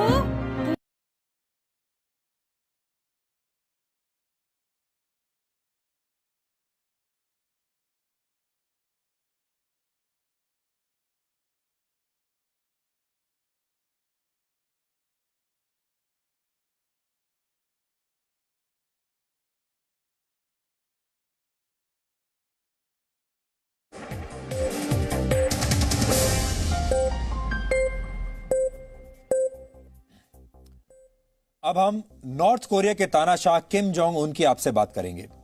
इस हफ्ते यह दावा किया गया था कि किम जोंग कोमा में है और यह दावा दक्षिण कोरिया के एक पूर्व राजदूत ने किया था। उनका कहना था कि या तो किम जोंग की मौत हो गई है या फिर वो कोमा में चले गए हैं। इस दावे के बाद से ही नॉर्थ कोरिया के भविष्य को लेकर अटकलें लगाई जा रही हैं। लेकिन आज नॉर्थ कोरिया की सेंट्रल न्यूज एजेंसी ने किम जोंग उन की नई तस्वीरें जारी की हैं। ये तस्वीरें एक बड़े हॉल की हैं जहां किम जोंग उन अपने पॉलिट ब्यूरो के सदस्यों के साथ बैठक कर रहे हैं। इन तस्वीरों में वो पूरी तरह स्वस्थ नजर आए। ये तस्वीरें उन दावों को गलत साबित करती हैं जिनमें उनके कोमा में होने की बात की गई है। कोरिया की न्यूज एजेंसी के अनुसार बैठक में किम जोंग उन ने कोरोना वायरस और टाइफून तूफान से बचाव के निर्देश दिए। हालांकि इन तस्वीरों के बारे में यह कहना मुश्किल है कि ये नई तस्वीरें हैं या पुरानी, और ऐसा देखा गया है कि नॉर्थ कोरिया एक प्रोपेगेंडा के तहत अक्सर ऐसी तस्वीरें या वीडियो जारी करता रहता है जो कि आपको भ्रमित कर सकती हैं। दुनिया में अपने रुतबे को बनाए रखने के लिए खास मौकों पर किम जोंग उन की ऐसी खास तस्वीरें जारी की जाती हैं। इससे पहले 12 अप्रैल को किम जोंग उन की कुछ तस्वीरें आई थीं जिनमें वो एक फर्टिलाइजर फैक्ट्री का उद्घाटन कर रहे थे। इसके बाद ये पहला मौका है जब किम जोंग उन की नई तस्वीरें आई हैं। हालांकि इस पूरे अंतराल में उनके स्वास्थ्य के बारे में तरह तरह की खबरें आती रहीं। नॉर्थ कोरिया से जुड़ी कोई भी खबर या फोटो जब भी दुनिया के सामने आती है तो उसके पीछे कोई ना कोई छिपा संदेश जरूर होता है। माना जाता है कि उनके पीछे दिमाग होता है किम जोंग उन की बहन किम यो जोंग का। किम यो जोंग नॉर्थ कोरिया में वहां की नंबर 2 मानी जाती है, यानी किम जोंग के बाद अगर सबसे ज्यादा ताकत किसी के पास है तो वो उसकी बहन किम यो जोंग की है। तानाशाह किम जोंग उन के कोमा में होने की खबर के बाद नए शासक के तौर पर सबसे पहला नाम उनकी बहन का ही आता है। 12 अप्रैल को जारी तस्वीर में भी किम जोंग उन की बहन उसके साथ मौजूद थी। किम जोंग उन चाहे देश में हो या विदेश में, घर में हो या किसी अहम बैठक में, उनकी बहन हर वक्त साई की तरह उनके साथ दिखती है और उनके हर फैसले के पीछे दिमाग भी उनकी बहन का ही होता है। वही नॉर्थ कोरिया की प्रोपेगेंडा टीम की मुखिया भी हैं और हाल ही में दावा किया गया था कि किम जोंग ने अपने सबसे भरोसेमंद सहयोगियों को कुछ खास अधिकार दिए थे, जिसमें उत्तराधिकारी के तौर पर सबसे बड़ी जिम्मेदारी उनकी बहन को मिली थी। अब हम आपको एक रिपोर्ट के जरिए किम जोंग उन की बहन के बारे में बताएंगे, जिनके बारे में चर्चा है कि अगर वो अगली शासक बनी तो अपने भाई से भी ज्यादा क्रूर साबित होंगी।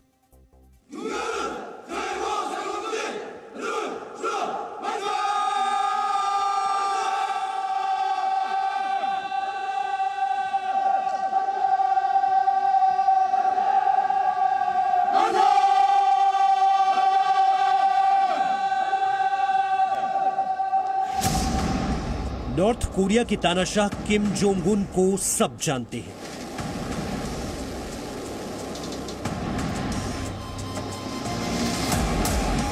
उसकी क्रूरता के किस्से और हथियारों की सनक के बारे में पूरी दुनिया जानती है। लेकिन क्या आप जानते हैं कि उसकी हर हरकत, हर फैसले और हर बयान के पीछे किसका दिमाग होता है?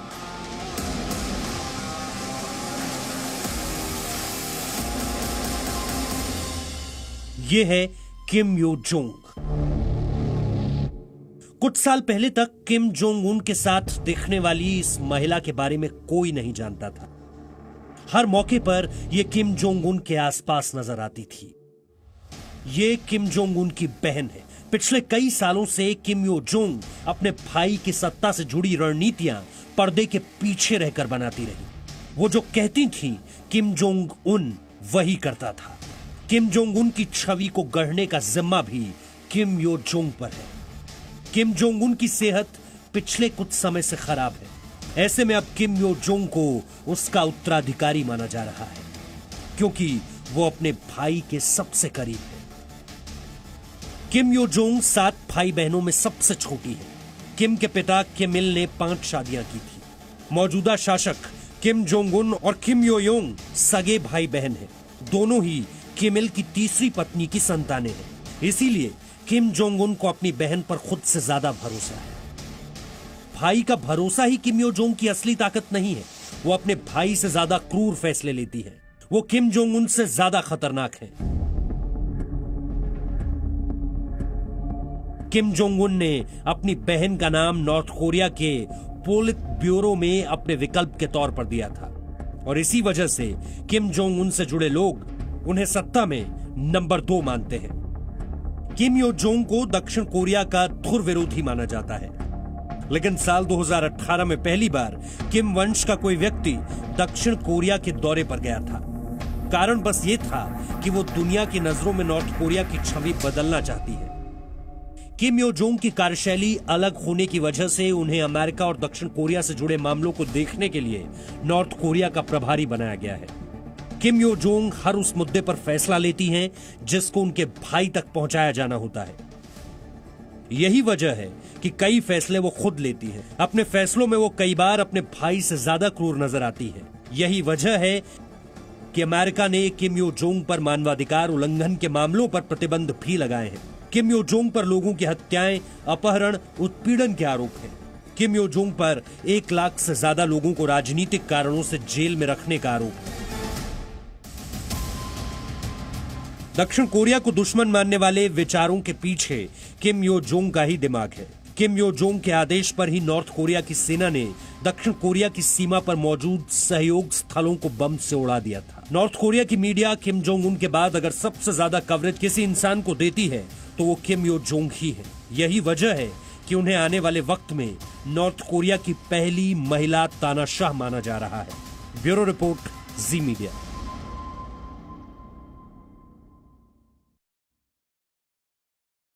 कोरोना वायरस ने पूरी दुनिया को काफी हद तक बदल कर रख दिया है। इस वायरस की वजह से ना तो स्कूल खुल पा रहे हैं और ना ही छात्र परीक्षाएं दे पा रहे हैं। लेकिन इस बीच आईआईटी बॉम्बे ने कुछ ऐसा किया कि सब हैरान रह गए।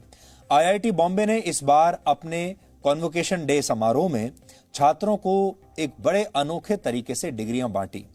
62 वर्ष के इतिहास में पहली बार ऐसा हुआ जब छात्र अपनी डिग्री लेने के लिए वहां खुद मौजूद नहीं थे, बल्कि उनके वर्चुअल अवतारों ने ये डिग्री ली।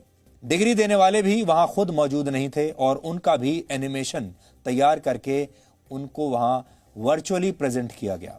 सबसे पहले आप ये तस्वीरें देखिए, क्योंकि ये तस्वीरें आज आपको बहुत पसंद भी आएंगी और इससे जो शिक्षा मिलती है वो ये कि जब कोई समस्या आती है तो साथ में उसका हल भी जरूर होता है। और अगर आप ध्यान से बैठकर आराम से ये सोचें कि उस समस्या का समाधान क्या हो सकता है, तो समाधान कुछ ना कुछ निकल ही आता है। हमारे देश में आजकल ये बहस चल रही है कि नीट की परीक्षाएं होनी चाहिए या नहीं होनी चाहिए।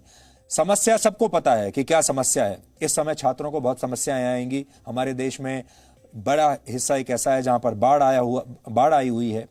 बड़ा हिस्सा ऐसा है जहां पर आने जाने की कोई सुविधा नहीं है, ट्रेन नहीं चल रही हैं, बस नहीं चल रही हैं और कोरोना वायरस का प्रकोप तो है ही। लेकिन हमें यह भी यकीन है कि कोई ना कोई रास्ता जरूर निकल सकता है, जैसे यहां निकला। Shashwat Shukla, the program of dual degrees of Bachelor of Technology. Pray that they be admitted. Professor Subhashish Chaudhary as virtual avatars on their mobile phones.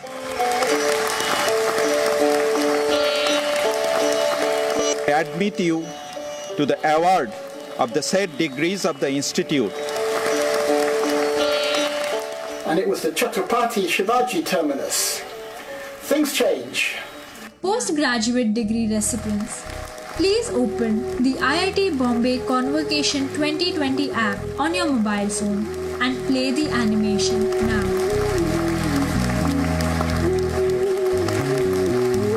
Graduate degree recipients, please open the IIT Bombay Convocation 2020 app on your mobile and play the animation now.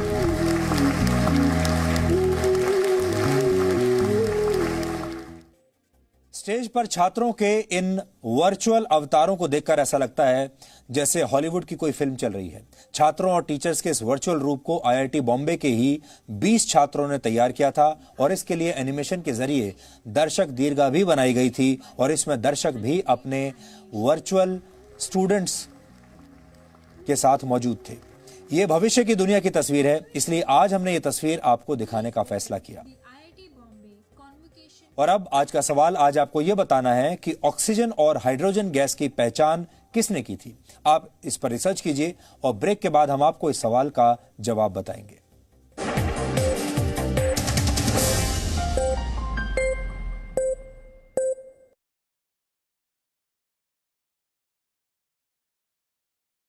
तक के लालच में जब नेता सच पर सवाल उठाने लगे, काले को सफेद बताकर हकीकत देश से छिपाने लगे, तब जरूरी है सच के साथ हर खबर को देश हित में देश के सामने रखना। देश हित सिर्फ जी न्यूज पर। हर रोज नई सुबह की नई शुरुआत, देश दुनिया की ताजा तरीन खबरों के साथ, राजनीति की सरगर्मियां, बिजनेस वर्ल्ड की कामयाबियां, खेल की दुनिया की जीत हार, ताजा खबरों का पूरा संसार। मॉर्निंग जी रोज सुबह 8 बजे सिर्फ जी न्यूज पर। ये मेरा देश है, ये मेरे लोग हैं, ये हमारी लड़ाई है, ये हमारी जिम्मेदारी है। इसे ऐसे कैसे छोड़ दूं? क्योंकि जब आप मुस्कुराते हैं तो मैं मुस्कुराता हूं। जब आपका दिन अच्छा गुजरता है तो मैं भी सुकून से सोता हूं। नमस्कार, मैं हूं सुधीर चौधरी और डीएनए में आपका स्वागत है। ये मेरा देश है, ये मेरे लोग हैं। सपने एक स्पर्श से जगते हैं। कहते हैं ना, पहला कदम ही सफलता की सीढ़ी बनता है। Yes, yes, yes, I know, I know. How can I forget that? अरे दिव्या, कितना टाइम लगेगा यार? मम्मा मेरा होमवर्क। अरे बहू, पूजा की थाली।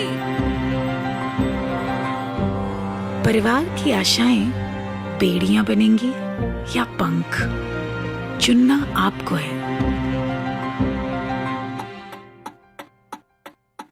समय की धड़कन नहीं बदलती, समय के साथ हम बदलते हैं।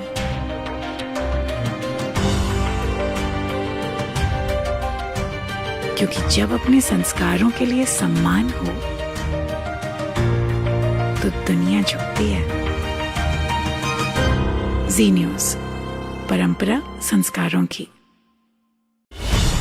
सत्ता के लालच में जब नेता सच पर सवाल उठाने लगे, काले को सफेद बताकर हकीकत देश से छिपाने लगे, तब जरूरी है सच के साथ हर खबर को देश हित में देश के सामने रखना।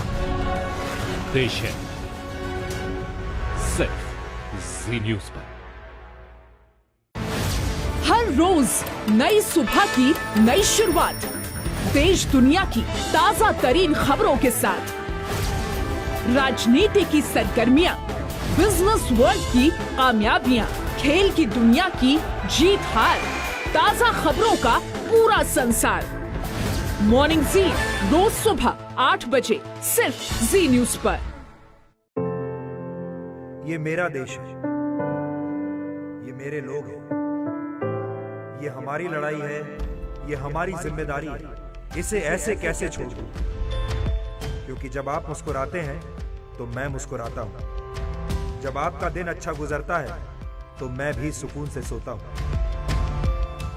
नमस्कार, मैं हूं सुधीर चौधरी और डीएनए में आपका स्वागत है। ये मेरा देश है, ये मेरे लोग हैं। सपने एक स्पर्श से जगते हैं। कहते हैं ना, पहला कदम ही सफलता की सीढ़ी बनता है।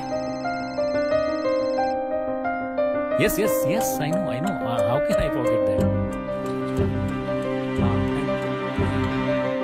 अरे दिव्या, कितना टाइम लगेगा यार? मम्मा मेरा होमवर्क। अरे बहू, पूजा की थाली। परिवार की आशाएं बेड़ियां बनेंगी या पंख, चुनना आपको है। समय की धड़कन नहीं बदलती, समय के साथ हम बदलते हैं।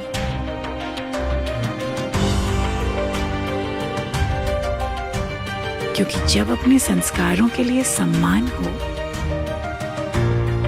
तो दुनिया झुकती है।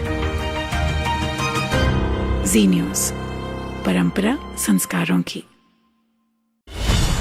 सत्ता के लालच में जब नेता सच पर सवाल उठाने लगे, काले को सफेद बताकर हकीकत देश से छिपाने लगे, तब जरूरी है सच के साथ हर खबर को देश हित में देश के सामने रखना। देश हित सिर्फ जी न्यूज़ पर।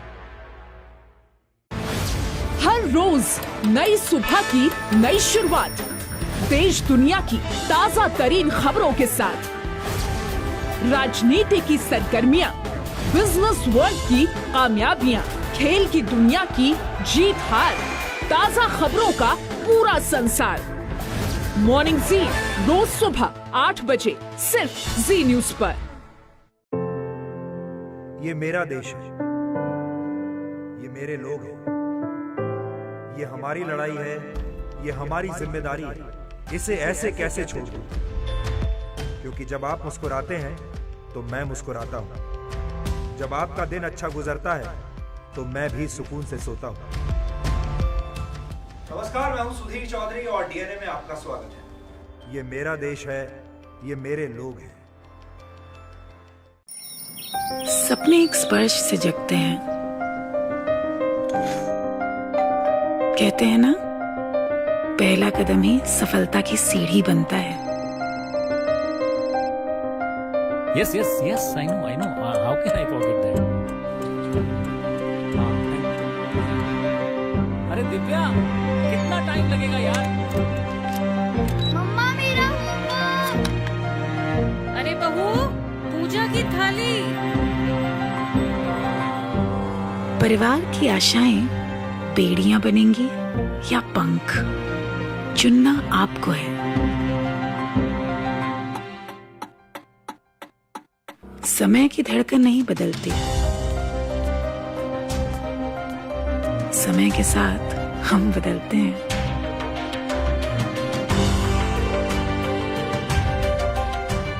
क्योंकि जब अपने संस्कारों के लिए सम्मान हो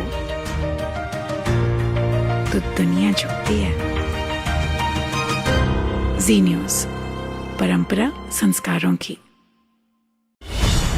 सत्ता के लालच में जब नेता सच पर सवाल उठाने लगे, काले को सफेद बताकर हकीकत देश से छिपाने लगे, तब जरूरी है सच के साथ हर खबर को देश हित में देश के सामने रखना। देश है सिर्फ जी न्यूज़ पर। हर रोज नई सुबह की नई शुरुआत, देश दुनिया की ताजा तरीन खबरों के साथ, राजनीति की सरगर्मियां, बिजनेस वर्ल्ड की कामयाबियां, खेल की दुनिया की जीत हार, ताजा खबरों का पूरा संसार। मॉर्निंग जी, रोज सुबह 8 बजे सिर्फ जी न्यूज़ पर। ये मेरा देश है, ये मेरे लोग हैं, ये हमारी लड़ाई है, ये हमारी जिम्मेदारी है, इसे ऐसे कैसे छोड़ दूं? क्योंकि जब आप मुस्कुराते हैं तो मैं मुस्कुराता हूं। जब आपका दिन अच्छा गुजरता है तो मैं भी सुकून से सोता हूं। नमस्कार, मैं हूं सुधीर चौधरी और डीएनए में आपका स्वागत है। ये मेरा देश है, ये मेरे लोग हैं। सपने एक स्पर्श से जगते हैं। कहते हैं ना, पहला कदम ही सफलता की सीढ़ी बनता है। Yes, yes, yes, I know, I know. How can I forget that? अरे दिव्या, कितना टाइम लगेगा यार? मम्मा मेरा होमवर्क। अरे बहू, पूजा की थाली। परिवार की आशाएं बेड़ियां बनेंगी या पंख, चुनना आपको है। समय की धड़कन नहीं बदलती, समय के साथ हम बदलते हैं।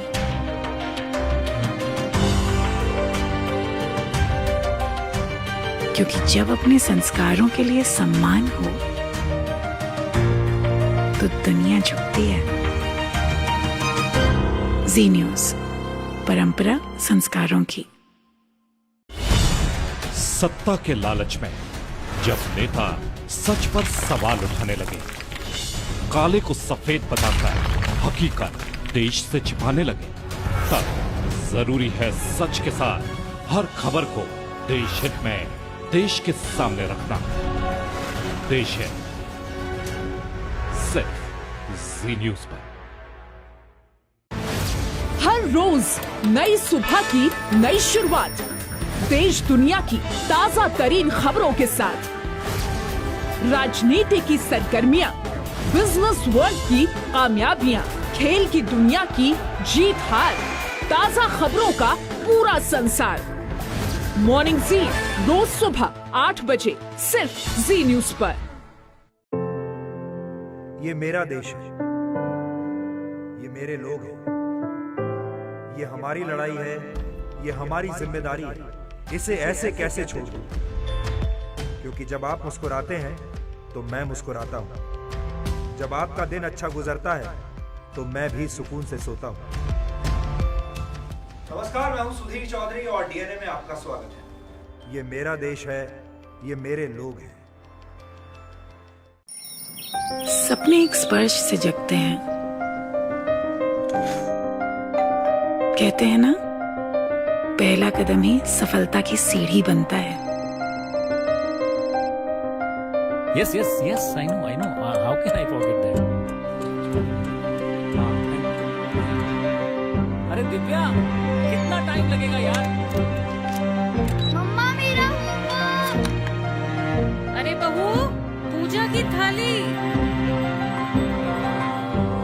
परिवार की आशाएं बेड़ियां बनेंगी या पंख, चुनना आपको है। समय की धड़कन नहीं बदलती, समय के साथ हम बदलते हैं।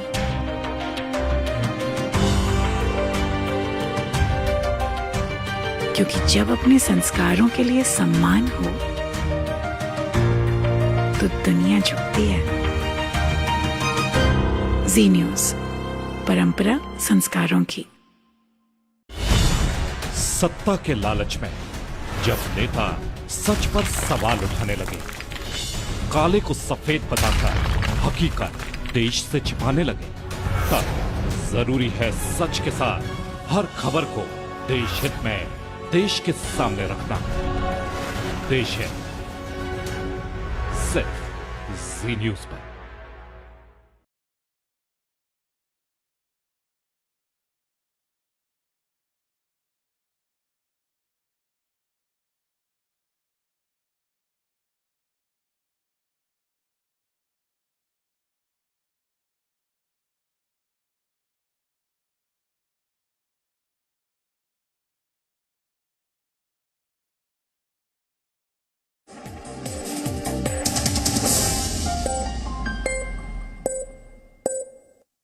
और अब देखते हैं कि आज के इतिहास में क्या लिखा है। वर्ष 1910 में आज ही के दिन यूगोस्लाविया में मदर टेरेसा का जन्म हुआ था।